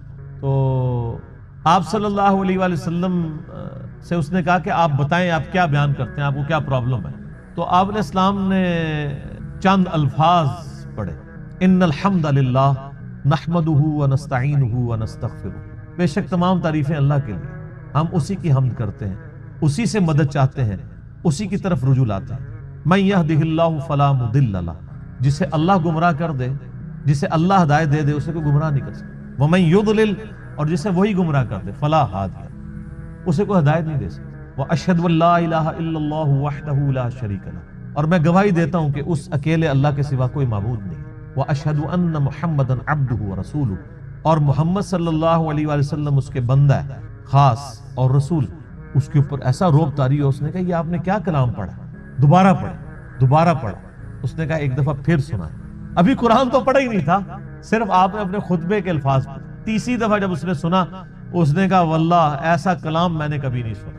آپ اپنا ہاتھ بڑھائیں، میں آپ کے ہاتھ پہ بیعت کروں، میں اسلام قبول کرتا ہوں. یہ صحیح مسلم میں حدیث ہے. تو وہ آیا علاج کرنے تھا، اس فیلڈ کا ایکسپرٹ تھا. جس طرح آپ دیکھ لیں کہ جادوگروں نے اسلام قبول کر لیا تھا، ان کو پتا چل گیا تھا کہ موسیٰ علیہ السلام جو کچھ کر رہے ہیں یہ جادو نہیں ہے، کیونکہ ہر ایکسپرٹ اپنی فیلڈ کو جانتا ہے. ایک ڈاکٹر کو پتا ہے کہ ڈاکٹر زیادہ سے زیادہ کیا کر سکتا ہے، اور اس کے سامنے کوئی ایسا ایکسپیرینس آ جائے وہ کہے گا یہ ڈاکٹری میں پاسبل نہیں. جادوگروں کو بھی پتا تھا کہ جادوگر آنکھوں کا دھوکہ کرتے ہیں، یہ تو فزیکلی کر کے بتا رہا ہے یہ جادو نہیں. تو جادوگر جن کی بیس پہ فرعون اکڑا ہوا تھا وہ تو مسلمان ہو گئے، اس کے بعد تو فرعون کو ویسے ہی مسلمان ہو جانا چاہیے تھا، لیکن نہیں ہوا، ہدایت اس کی قسمت میں نہیں تھی. یہاں پہ بھی مشرکین عرب جو بار بار کہتے تھے اس پہ جنات کا اثر ہے، جو جنات کا ایکسپرٹ ہے وہ کہہ رہے کہ یہ جنات کا اثر نہیں ہے، اور وہ مسلمان ہو گیا. اس کے بعد گنجائش رہتی تھی کہ مشرکین عرب نبی علیہ السلام پہ ایمان نہ لاتے، لیکن وہ قسمت میں ہدایت. اور لوگ کہتے ہیں جی اللہ کے نبی زندہ تھے، لوگ پتہ نہیں کیوں نہیں بات مانتے تھے. آج اللہ کے نبی کی بات مان رہے ہیں لوگ. وہ تو ان سے بہتر تھے، وہ کافر تھے، کم از کم ڈٹے تو ہوئے تھے نا. یہ مسلمان ہو کے اللہ کے نبی کی بات ماننے کے لیے تیار نہیں ہے. تو میں تو آج کل کے مسلمانوں کو دیکھتا ہوں تو مجھے اندازہ ہو جاتا ہے کہ واقعی یار ایک بندہ نبی کو مان کے بھی نبی کی نہ مانے تو یہ تو بڑا مسئلہ ہے، اور ایک بندہ نبی کو مان ہی نہیں رہا وہ اس کی نہ مانے تو وہ چھوٹا مسئلہ. یہ جو آج کہہ رہے ہوتے ہیں نا جی وہ کاش تیرے زمانے میں ہوتا تو میں تیرے قدموں سے لپٹ جاتا، کبھی میں تیری جوتیوں کا تسمہ ہوتا، یہ کچھ ہوتا، میں کہنا رفع دین پھر بھی نہ تو شروع کرتا. تو کہنا ہم لوگ کہیں گے کہ یار ایک مکھیاں میں مارنا ہے. یعنی جو اتنا بزدل ہے آج کے دور میں کہ وہ اپنے نظریات کو قرآن و سنت پڑھ کے چینج کرنے کے لیے تیار نہیں ہے تو وہ ابو جہل ہی ہوتا. یہ ضروری نہیں ہے کہ تیرے ہوتے جنم لیا ہوتا تو ابو بکر، عمر، عثمان و علی ہوتا رضی اللہ عنہ مجمعین. نہیں، عین ممکن ہے کہ ابو جہل ہوتا، عبداللہ ابن ابی ہوتا. یہ بات کرنا بڑا آسان ہے، تیرے ہوتے جنم لیا ہوتا. یہ ساری کہانی ہے میرے بھائی، یہ بڑا مشکل کام ہے. یہاں پہ آپ دیکھ لیں نبی علیہ السلام کے کارٹون بنتے ہیں تو جنہوں نے داڑیاں نہیں رکھی سب سے پہلے وہ آ کے بینک توڑتے ہیں، شیشے توڑتے ہیں، گاڑیوں کو آگ لگاتے ہیں عشق رسول کے نام. انہی کو کہتے ہیں کہ یار داڑھی رکھ لو نال ہی ٹھوس. حالانکہ ہونا یہ چاہیے کہ ان کافروں نے نبی علیہ السلام کے جو کارٹون بنائے ہیں اس میں نبی علیہ السلام کی مبارک داڑھی میں بم رکھ کے نا انہوں نے اس طرح کی شکلیں بنائی ہیں. تو تو پھر جڑا بننا کہ تو نے میرے نبی کی داڑھی میں بم دکھایا ہے. ابھی تو میں نے داڑھی نہیں رکھی تھی لیکن آج سے میں داڑھی رکھتا ہوں، ایسی کی تیسی تم لوگوں کی. تو کوئی کرنے کے لیے تیار نہیں ہے. یہ مشکل کام ہے. آپ بینک لوٹنا، گاڑیوں کو آگے لگانا، اے ٹی ایم مشینیں اکھاڑ کے لے جانا. ثواب دیکھیں، اے ٹی ایم مشین اکھاڑیں آپ کو پیسے بھی ملے اور ثواب بھی ملے، اور کیا چاہیے. ظاہر ہے یہی کہانی کرائی گئی ہے نا. پاکستان میں تو مولوی یہی پٹی پڑھا رہے ہیں نا. جو بھی اینٹی اسٹیٹ ایکٹیویٹیز پہ علماء ابھار رہے ہیں اپنی عوام کو، وہ یہی کچھ کر رہے ہیں نا. غلامی رسول میں موت بھی قبول ہے، غلامی رسول میں اے ٹی ایم مشین لوٹنا بھی قبول ہے. تو سر پھر ایسی غلامی تو ہر بندہ کرے گا نا. دوویں جہانی مٹھے باؤ کہ مشین بھی لوٹ لی اور جنت بھی پکی کروا لی. تو یہ ساری باتیں کرنا یعنی آسان ہے، یہ دعوے کرنا آسان ہے، لیکن حقیقت ہے کہ یہ بڑا مشکل کام ہے سچائی کو قبول کرنا. تو اللہ تعالیٰ فرماتا ہے کہ تمہارے صاحب مجنون نہیں ہے، ان پہ کوئی جنات کا اثر نہیں ہے. اور پھر نبی علیہ السلام کا کریکٹر بھی ان پر گواہ تھا. جنات کے اثر والے لوگ تو بہکی بہکی باتیں کرتے ہیں. جس پہ جنات کا اثر ہو وہ یہ لوگوں کو کہے گا کہ اپنی بچیوں کو زندہ دفن نہ کرو، اپنے ماں باپ کے ساتھ اس نے سلوک کرو، اس خدا کی عبادت کرو جس نے تمہیں بے قدر پانی سے پیدا کیا ہے۔ اس طرح کی اخلاقی اقدار جس پہ جنات کا اثر ہو تو اس طرح کی باتیں تو نہیں کریں۔ پھر سورہ یونس میں اللہ تعالیٰ شروع میں آیت نمبر 14، 15، 16 میں آپ کو ملے گا، اللہ تعالیٰ فرماتا ہے کہ یہ کہتے ہیں کہ اے نبی ان سے فرما دو اگر اللہ نہ چاہتا تو میں کبھی قرآن تم پہ نہ پڑھتا۔ اور یہ کافر کہتے ہیں کہ نبی اس قرآن کو بدل دو یا کوئی اور قرآن لے آؤ، یعنی یہ تو بہت سخت قرآن ہے۔ اے نبی تم فرماؤ کہ مجھے کوئی حق حاصل نہیں کہ میں اپنی مرضی سے اس قرآن کو بدل دوں، میں تو خود اس وحی کا پابند ہوں جو اللہ کی طرف سے میری طرف آتی ہے۔ قل انی اخاف ان عصیت ربی عذاب یوم عظیم، اے نبی یہ بھی فرما دو کہ بالفرض اگر میں بھی اپنی خواہش نفس سے کچھ ایسا معاملہ کرتا ہوں، اپنے رب کی نافرمانی کرتا ہوں، تو میں بھی ڈرتا ہوں کہ بڑے دن کا عذاب مجھے بھی آ پکڑے گا۔ اس سے زیادہ اور کس طریقے سے آپ کو بات سمجھائی جاتی کہ قرآن میں یہ آیت 3 دفعہ ریپیٹ ہوئی ہے، سورہ یونس میں، سورہ الانعام میں اور سورہ الزمر میں۔ قل انی اخاف ان عصیت، اے نبی تم فرماؤ مجھے تو خود خوف لگا ہوا ہے کہ بالفرض اگر میں نے بھی اپنے رب کی نافرمانی کی تو بڑے دن کا عذاب مجھے بھی آ پکڑے۔ یہ آپ کے بابے ہی ہیں جو کہتے ہیں جو ہمارا مرید ہوا تو ہم تو اس وقت تک جنت میں نہیں جائیں گے، حالانکہ وہ بابے خود نماز پڑھ رہے ہوتے ہیں نا، ان کے مرید نماز پڑھ رہے ہوتے ہیں۔ نماز کا پوچھے کہتے ہیں مدینہ شریف پڑھتے ہیں۔ ان سے کہیں کوئی ضعیف حدیث دکھا دیں کہ نبی علیہ السلام جب مکے میں تھے تو مدینے آ کے نماز پڑھتے تھے، اور جب مدینے میں تھے تو مکے جا کے نماز پڑھتے تھے۔ کہانیاں، اور بلکہ میں نے اس کہانی کی تو وہ انجینئرنگ کی ہے کہ صحیح مسلم میں حدیث ہے کہ نبی علیہ السلام نکلے تو بنو سلمہ کے کچھ لوگوں کو دیکھا مدینہ شریف میں وہ کھڑے ہوئے تھے۔ آپ نے فرمایا کیوں کھڑے ہو یہاں پہ؟ تو کہا یا رسول اللہ ہم ذرا دور رہتے ہیں تو مسجد نبوی میں آتے ہوئے ہمیں ٹائم کافی زیادہ لگ جاتا ہے، تو ہم نے ارادہ کیا کہ ہم مسجد نبوی کے قریب شفٹ ہو جائیں۔ تو آپ نے فرمایا جو اتنے قدم چل کے آتے ہو تمہیں ثواب ملتا ہے۔ ان کے یا رسول اللہ لیٹ ہو جاتے ہیں، پہنچنے میں تکلیف ہوتی ہے، تو آپ نے فرمایا ہر قدم پہ ثواب ملتا ہے۔ تو انہوں نے پھر مسجد نبوی کے قریب شفٹ ہونے کا ارادہ ترک کر کے اپنے انہی علاقوں میں رہے، صرف اس وجہ سے کہ جتنے قدم چل کے آئیں گے ثواب ہوگا۔ تو میرا ایک معصومانہ سوال ہے کہ بزرگ تو اڑ کے یہاں سے مدینے پہنچ جاتے ہیں، وہ بنو سلمہ والے صحابہ جو کہتے ہیں جی ایک ادنا صحابی دی بھی پیران دی خاک نہیں ہوندا، ولی تے اڑدا پھردا ہے مکھی مچھر آر، اور صحابی وہ بیچارہ شفٹ ہو رہا ہے مدینے کے قریب۔ کہانیاں، کیونکہ یہ صحیح مسلم شریف ہے، وہ بزرگ شریف ہے۔ اور اگر کوئی کہتا ہے نہیں نہیں وہ آپ کو سمجھ نہیں آیا تو لے آؤ بابا کوئی اڑ کے دسے، سب کہانیاں۔ تو یہ انہوں نے دین کو بگاڑ کے پیش کیا ہوا ہے۔ کتابوں کا دین اور ہے، بابوں کا دین اور۔ اللہ تعالیٰ فرماتا ہے کوئی تمہارے نبی کے اوپر جنات کا اثر نہیں ہے، ان کی تو تعلیمات بتا رہی ہیں۔ وَلَقَدْ رَآهُ بِالْأُفُقِ الْمُبِينِ، بے شک انہوں نے اس کو افق مبین پہ بھی دیکھا تھا، حضرت جبرائیل علیہ السلام۔ حضرت جبرائیل علیہ السلام کو نبی علیہ السلام نے 2 دفعہ دیکھا ہے، اور دونوں دفعہ کا ذکر قرآن میں موجود ہے۔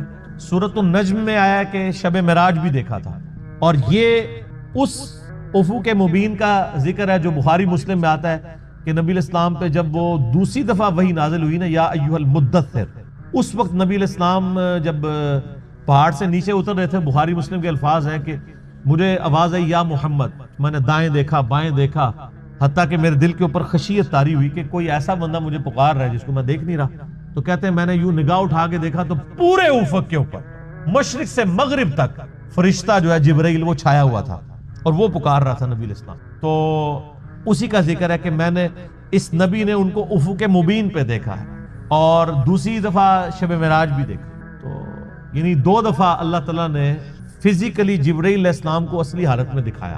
بخاری میں الفاظ ہیں، نبی علیہ السلام فرماتے ہیں میں نے جبرائیل کو اپنی اصلی حالت میں دیکھا، ان کے 600 پر تھے، اور وہ ایک پر ایسا ہے کہ مشرق سے مغرب کو احاطہ کرنے والا ہے۔ اور اللہ کی قدرت دیکھیں کہ اتنا بڑا جبرائیل جب نبی علیہ السلام کے سامنے حاضر ہوتے ہیں تو انسانی شکل میں آ جاتے ہیں۔ جو صحیح مسلم میں کتاب الایمان میں پہلی حدیث ہے، 93 نمبر حدیث ہے، جبرائیل جو سفید کپڑوں میں اور کالے سیاہ بالوں میں ایک بندہ آ کے صحابہ کو چیرتا ہوا سیدھا آ کے حضور کے گھٹنوں کے ساتھ گھٹنے ملا کے بیٹھ جاتا ہے۔ سارے دیکھتے ہیں جی اتنا فرینک بندہ، یعنی نبی علیہ السلام اتحیات کی حالت میں بیٹھے ہیں میں صحابہ کے درمیان۔ اچھا، نبی علیہ السلام اکثر اسی حالت میں بیٹھتے تھے، یہ عاجزی کے زیادہ قریب ہے۔ ویسے تو چوکڑی مار کے بیٹھنا بھی سنت ہے، احتبا کرنا بھی سنت ہے، یعنی گھٹنوں کو اٹھا کے اور یوں ایسے۔ تو اس نے گھٹنوں سے گھٹنے ملا کے نبی علیہ السلام سے کچھ سوالات کیے۔ وہ صحابہ کرام سوال کرتے ہوئے شرماتے تھے، تو بیسیکلی اللہ تعالیٰ نے انسانی شکل میں یا رسول اللہ بتائیں ایمان کیا ہے، اسلام کیا ہے، اس طرح مختلف حدیث جبریل مشہور ہے۔ تو جب وہ چلے گئے تو نبی علیہ السلام نے صحابہ سے کہا جانتے ہو یہ شخص کون تھا؟ یہ جبریل تھا، تمہیں ایمان سکھانے کے لیے آیا تھا کہ تم یہ سوالات نبی علیہ السلام سے بیسکس سیکھو۔ تو یہ اللہ کی جناب قدرت ہے. وما هو علی الغیب. اور قبر پہ آپ ہاتھ اٹھا کے بھی دعا کر سکتے ہیں. صحیح مسلم میں اوپر تلے کئی احادیث ہیں کہ نبی علیہ السلام اکثر بقیع غرقد رات کے وقت چلے جاتے تھے اور ہاتھ اٹھا کے ان کے لیے دعائیں مغفرت کرتے تھے. حتیٰ کہ ایک حدیث میں تو آتا ہے عائشہ کہتی ہیں حضور میرے ساتھ لیٹے ہوئے تھے تو آپ نے گمان کیا میں سو گئی ہوں. صحیح مسلم میں حدیث ہے. تو چپکے سے آپ علیہ السلام اٹھے اور قبرستان چلے گئے اور کہتی ہیں میں بھی پیچھے پیچھے بھاگتی ہوئی گئی کہ نبی علیہ السلام کہیں دوسری بیوی کے پاس نہ چلے گئے ہوں. تو میں نے جب دور سے دیکھا تو آپ علیہ السلام یوں ہاتھ اٹھا کے دعا کر رہے تھے. 3 دفعہ آپ نے ہاتھ اٹھائے اور پھر نیچے کیے. اور تو کہتی ہیں کہ میں بھاگتی بھاگتی دوبارہ آئی اپنے بسترے پہ لیٹ گئی تاکہ آپ کو یہ پتہ نہ چلے کہ میں نے جو ہے وہ آپ کی جاسوسی کی ہے. تو کہتی ہیں لیکن میں ظاہر چونکہ بھاگتی بھی آئی تھی تو میرا پیٹ پھولا ہوا تھا, سانس پھولا ہوا تھا. نبی علیہ السلام واپس آئے اور آپ نے فرمایا کہ عائشہ تم نے گمان کیا کہ اللہ اور اس کا رسول تمہارے ساتھ خیانت کریں گے؟ کہ یا رسول اللہ میں نے تو یہ سمجھا آپ کسی اور بیوی کے پاس چلے گئے ہوں گے. تو آپ نے فرمایا کہ جب میں تیرے ساتھ لیٹا تو اس وقت جبرائیل علیہ السلام میرے پاس آئے اور انہوں نے کہا کہ اللہ تعالیٰ کی وحی ہے اور اللہ آپ کو حکم دیتا ہے کہ آپ اہل بقیع کے لیے جا کے دعا کریں. ہائے ہائے ہائے, بقیع والے کتنے خوش نصیب ہیں کہ اللہ اپنے فرشتے جبرائیل کے ذریعے اپنے محبوب کو کہہ رہے کہ ان کے لیے دعا کریں. سر دعا تو وہاں پہ بھی ہو سکتی تھی قبر پہ جا کے. تو قبر پہ جا کے دعا کرنا یہ سنت ہے. نبی علیہ السلام کی صحیح مسلم کے اندر حدیث موجود ہے میں نے تمہیں پہلے قبروں پہ جانے سے منع کیا تھا کیونکہ نئی نئی قوم جاہلیت سے پھری تھی. اب میں تمہیں حکم دیتا ہوں کہ قبروں پہ جاؤ تاکہ آخرت کی یاد ہے. قبروں پہ, مزارات پہ جانے سے تو آخرت کی یاد نہیں آتی. دنیا بھی برباد ہوتی ہے اور آخرت بھی برباد ہوتی ہے. جو کچھ وہاں پہ ہو رہا ہے آپ دیکھ رہے ہیں میڈیا کے اوپر, یعنی مزارات کے اوپر کس کس طریقے سے یعنی لوگوں کے ساتھ سلوک ہوتا ہے. کئی عورتیں اغوا ہو جاتی ہیں. تو قبروں پہ جاؤ تاکہ آخرت کی یاد آئے. تو نبی علیہ السلام خود بھی قبرستان جایا کرتے تھے. حتیٰ کہ جو آپ کے آخری خطبات بخاری مسلم میں آتے ہیں وہ تو آپ نے خطبہ بھی قبرستان میں دیا ہے. اہل بقیع کے اوپر آپ نے جا کے نماز جنازہ پڑھی. بڑی رقت انگیز حدیث ہے. عقبہ بن عامر کہتے ہیں میں نے آخری دفعہ اللہ کے نبی کو ممبر پہ دیکھا اپنی وفات سے 1 مہینہ پہلے. انہوں نے 8 سال کے بعد غزوہ احد کے شہداء کے, تو غزوہ احد ہوا ہے 3 ہجری میں, 8 اور 3 11 ہجری میں, اور 11 میں ہی آپ کی ربیع الاول کے مہینے میں وفات ہوئی ہے. تاریخ تو کنفرم نہیں لیکن مہینہ کنفرم ہے. تو عقبہ بن عامر کہتے ہیں نبی علیہ السلام نے فرمایا کہ اللہ کی قسم میں, یہ بخاری مسلم دونوں میں حدیث ہے, میں نے کربلا والے ریسرچ پیپر میں ڈالی ہے کہ میں اس وقت بھی اپنا حوض کوثر دیکھ رہا ہوں. اللہ تعالیٰ نے آپ کے سامنے سے پردے ہٹا دیے اور فرمایا یہ میرا اس وقت جو ممبر ہے یہ حوض کوثر پہ لگا ہوا ہے. میں تمہارا پیش رو ہوں, یعنی میں آگے آگے جاؤں گا تم نے میرے پیچھے آنا ہے اور میں تمہاری وہاں پر گواہی دوں گا, یعنی جو اہل ایمان تھے. فرمایا مجھے اپنے بعد یہ خطرہ نہیں کہ تم شرک کرنے لگو, لیکن مجھے یہ ڈر ہے کہ تم میرے بعد دنیا کی محبت میں پڑ جاؤ گے اور اس کے بعد پھر تم دنیا کی محبت میں ایک دوسرے کو قتل کرو گے اور پھر تم بھی اسی طریقے سے تباہ و برباد کر دیے جاؤ گے جس طرح اگلی قومیں. اور یہی ہوا ہے حضور کی وفات کے. آپ دیکھیں 30 سال کے بعد یہ قتل و غارت شروع ہو گیا اور کس لیول تک وہ گیا. تو آپ علیہ السلام نے یعنی پہلے فرما دیا کہ یہ سب کچھ ہوگا اور بتایا اس لیے کہ لوگ یعنی اس سسٹم کا حصہ نہ بنے, اس سے بچیں. تو آپ علیہ السلام وہاں پہ خطبہ دے رہے ہیں اور یہ بڑا انٹلیکچوئل خطبہ ہے جو قبرستان کے اندر ہوا ہے. تو وہاں پہ بھی آپ علیہ السلام نے ان پہ جنازے کی نماز پڑھی. تو اس سے یہ پتہ چلا کہ آپ قبرستان جا کے دوبارہ سے جنازہ بھی پڑھ سکتے ہیں. اکثر لوگوں کو یہ شک پڑ جاتا ہے کہ جی وہ رشتہ داروں کے پریشر کی وجہ سے بعض اوقات جنازہ کسی ایسے مولوی سے پڑھاتے ہیں جنہیں مغرور آیا ہوتا ہے, پھر ہم سے لوگ رابطہ کر رہے ہوتے ہیں کہ جی کیا کریں جنازے کا مزہ ہی نہیں آیا. تو ہم انہیں کہتے ہیں جا کے قبرستان دوبارہ جنازہ پڑھ لیں. آپ کسی کی والدہ فوت ہوئی, کسی کا والد فوت ہوا, کسی کا بھائی فوت ہوا, تو قبرستان جائیں, قبر کو سامنے رکھ کے قبلہ رخ ہو جائیں آپ اور جنازہ قبرستان پہ جا کے دوبارہ پڑھیں. نبی علیہ السلام سے ثابت ہے. اور اس میں آپ دعائیں مانگیں تسلی سے. آپ بے شک 15 منٹ کا جنازہ پڑھیں, وہاں نہیں آپ کو کوئی کہے گا جی سر جلدی کرو ٹائم ہو گیا. تو ایسے بھی کیا جا سکتا ہے. بعد میں جا کے جنازہ بھی پڑھ سکتے ہیں, دعا بھی کر سکتے ہیں, اس سے ثابت ہے. حتیٰ کہ بخاری مسلم دونوں میں حدیث ہے بڑی رقت انگیز کہ ایک عورت تھی جو مسجد نبوی کی صفائی کیا کرتی تھی, حبشی عورت تھی. 1 دن 2 دن 3 دن گزرے, آپ نے فرمایا 2-3 دن سے مجھے نظر نہیں آ رہی صفائی کرتے ہوئے. صحابہ نے کہا یا رسول اللہ تو فوت ہو گئی ہے, اور ہم نے آپ کے آرام میں خلل سمجھتے ہوئے رات کے وقت فوت ہوئی تھی تو ہم نے اس کو جنازہ پڑھ کے دفنا دیا. آپ فرمایا مجھے کیوں نہیں بتایا؟ ہائے ہائے, حریص علیکم بالمؤمنین رؤوف الرحیم صلی اللہ علیہ وآلہ وسلم. فرمایا مجھے اس کی قبر پہ لے جاؤ. صحابہ کرام قبر پہ لے گئے, وہاں جا کے آپ نے نماز جنازہ دوبارہ پڑھی, حالانکہ جنازہ پہلے ہو چکا تھا.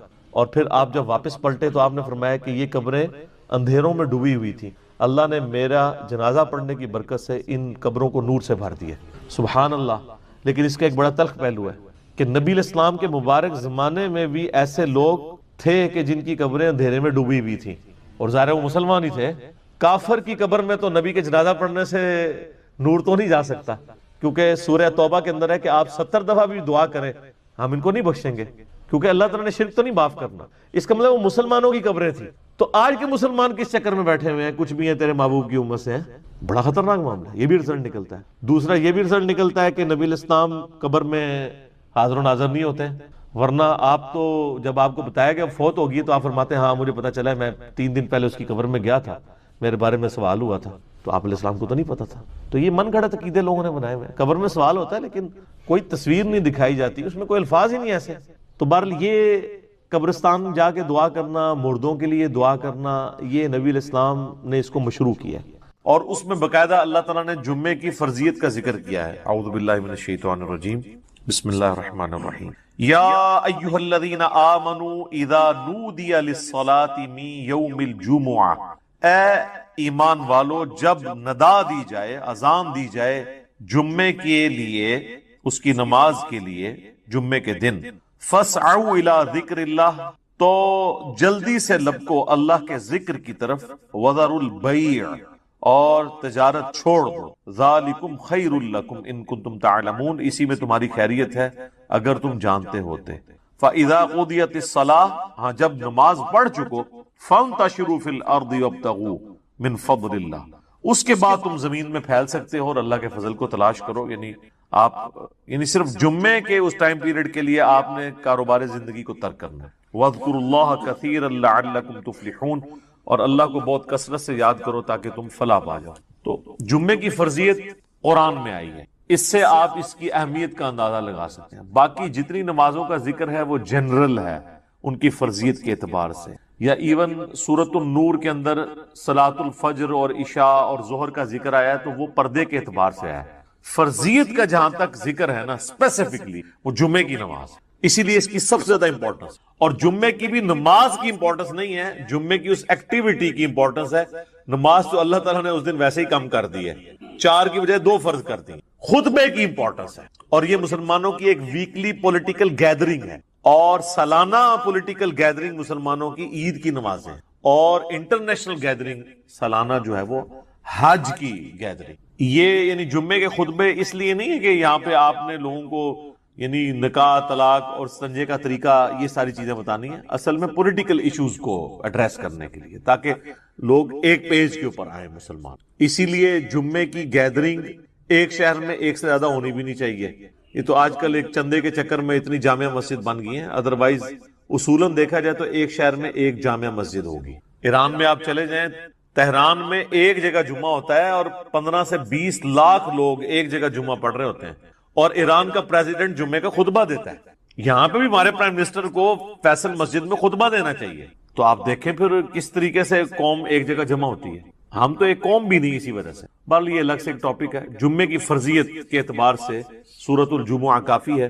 بخاری اور مسلم دونوں میں حدیث ہے، نبی صلی اللہ علیہ وآلہ وسلم نے فرمایا کہ اگرچہ ہم سب سے آخر میں آئے ہیں لیکن قیامت والے دن ہم سب سے سبقت لے جائیں گے، یہود و نصارہ سے بھی۔ پھر نبی علیہ السلام نے اس کی ریزن بتائی کہ اللہ تعالیٰ نے جمعے کا دن یہودیوں پر پیش کیا، انہوں نے اس کی قدر نہیں کی، انہوں نے ہفتے کا دن اپنے لیے چوز کر لیا۔ پھر نصارہ پہ پیش کیا، انہوں نے اس کی قدر نہیں کی، اور اتوار کا دن انہوں نے چوز کر۔ پھر اللہ نے ہماری رہنمائی کر دی جمعے کے دن کے لیے۔ اچھا، نبی علیہ السلام نے اس کو اللہ کی طرف منسوخ کیا کہ اللہ نے ہمارے لیے رہنمائی مقرر کر دی کہ ہم جمعے کی طرف متوجہ ہوئے۔ اور پھر نبی صلی اللہ علیہ وآلہ وسلم نے فرمایا کہ قیامت والے دن، یعنی اس جمعے کے دن کے تحفے کو ایکسپٹ کرنے کی وجہ سے قیامت والے دن ہم سبقت لے جائیں گے۔ سب سے پہلے جنت میں جانے والے نبی صلی اللہ علیہ وآلہ وسلم کے امتی ہوں گے انشاءاللہ تعالی۔ اللہم اجعلنا منہم، آمین۔ صحیح مسلم میں ایک حدیث ہے کہ نبی صلی اللہ علیہ وآلہ وسلم نے فرمایا کہ جمعے کا دن باقی تمام دنوں کا سردار ہے۔ اسی دن آدم علیہ السلام پیدا ہوئے، اسی دن وہ جنت میں داخل کیے گئے، اسی دن جنت سے نکالے گئے، اور اسی دن قیامت قائم ہوگی۔ ایک اور حدیث ہے بخاری اور مسلم دونوں میں، نبی صلی اللہ علیہ وآلہ وسلم نے فرمایا کہ جمعے کے دن ایک گھڑی، ایک لمحہ ایسا آتا ہے کہ اس گھڑی میں جو اللہ سے خیر مانگی جائے نا، اللہ تعالیٰ وہ خیر عطا فرما دے۔ اچھا، اس میں اب مختلف اقوال ہیں۔ بہرحال صحیح مسلم میں ایک حدیث ہے کہ نبی علیہ السلام نے فرمایا کہ یہ جو قبولیت کی گھڑی ہے نا، یہ خطیب کے منبر پر بیٹھنے سے لے کر نماز جمعہ کے ختم ہونے تک ہے۔ اس دوران یہ ایکٹیویٹی ہے، یعنی ایک گھڑی ایسی آتی ہے جو قبولیت کا وقت.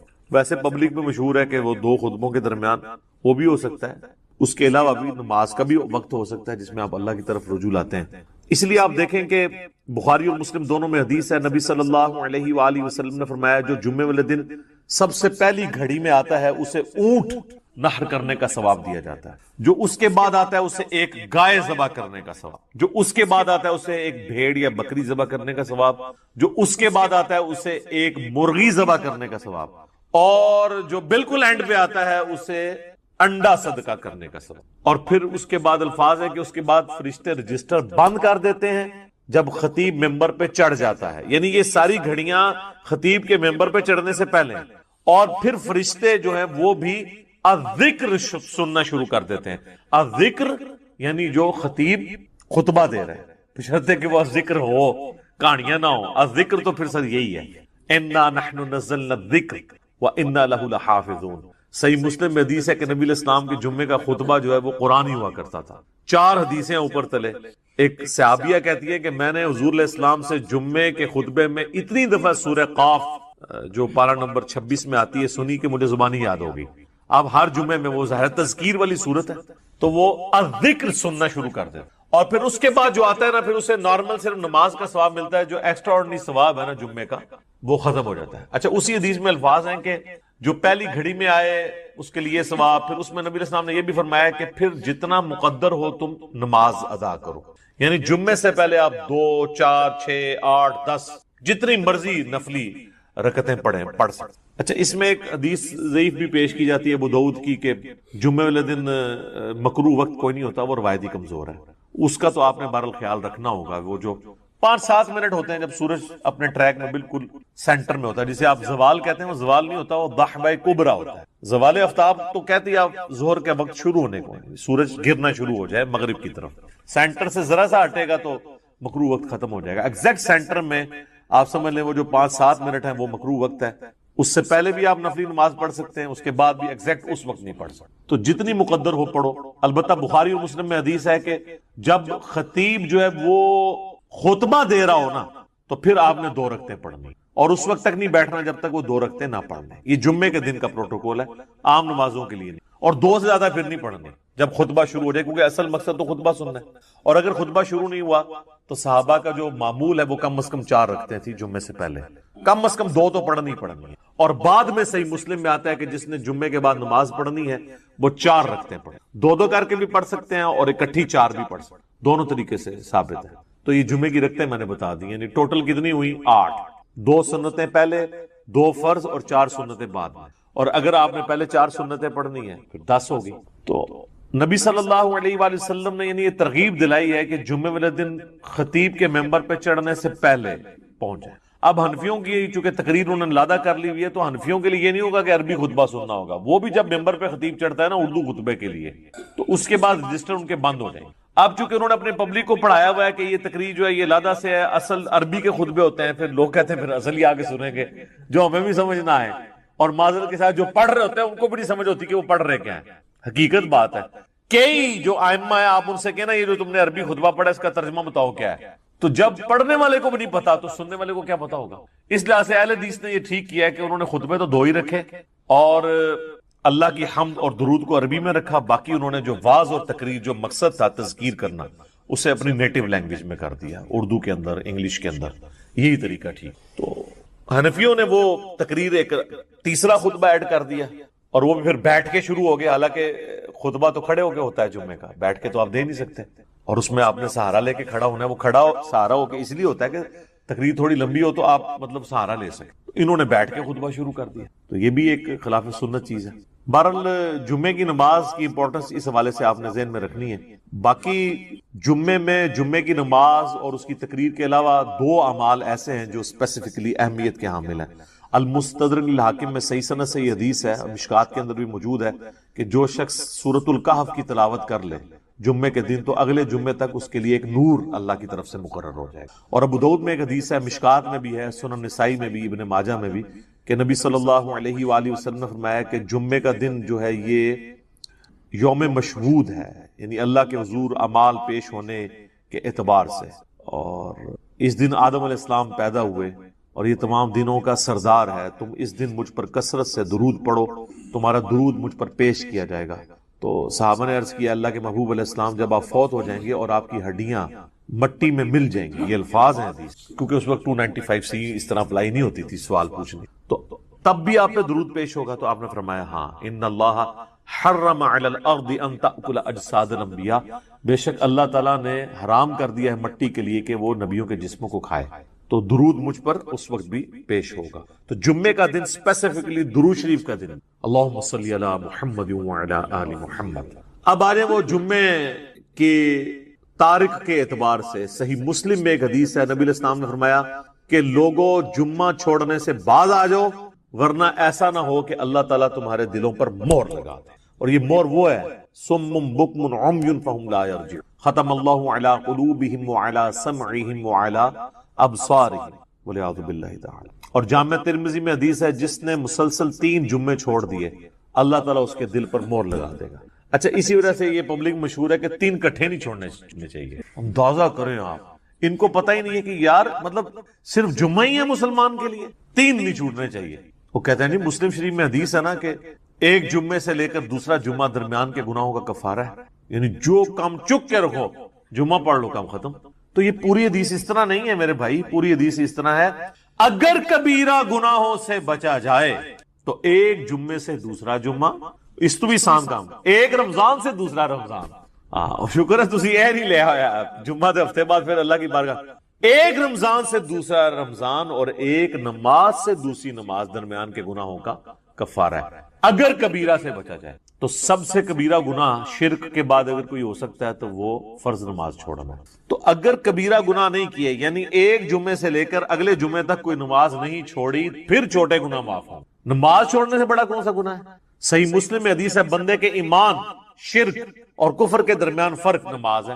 جامعہ ترمذی میں حدیث ہے، شقیق تابعی کہتے ہیں کہ صحابہ کرام صرف تارک الصلاح کی تکفیر کرتے تھے، جو نماز چھوڑنے والا نا اسے کافر سمجھتے تھے، اس کے علاوہ کسی گناہ کے اوپر وہ کفر کا فتویٰ نہیں لگاتے تھے۔ ابو داؤد ترمذی میں حدیث ہے جس نے جان بوجھ کے نماز چھوڑی گویا اس نے کفر کیا، یعنی یہ تو بڑا سینسٹیو معاملہ ہے، کفر اور شرک کے درمیان فرق جب نماز ہے۔ اور اس سے بھی بڑھ کر سورۃ الروم کی وہ جو آیت ہے منیبین الیہ، رجوع لاؤ اللہ کی طرف، وَأَقِيمُوا الصَّلَاةَ وَلَا تَكُونُوا مِنَ الْمُشْرِكِينَ، اور نماز کو قائم رکھنا، دیکھنا مشرکوں میں سے نہ ہو جانا۔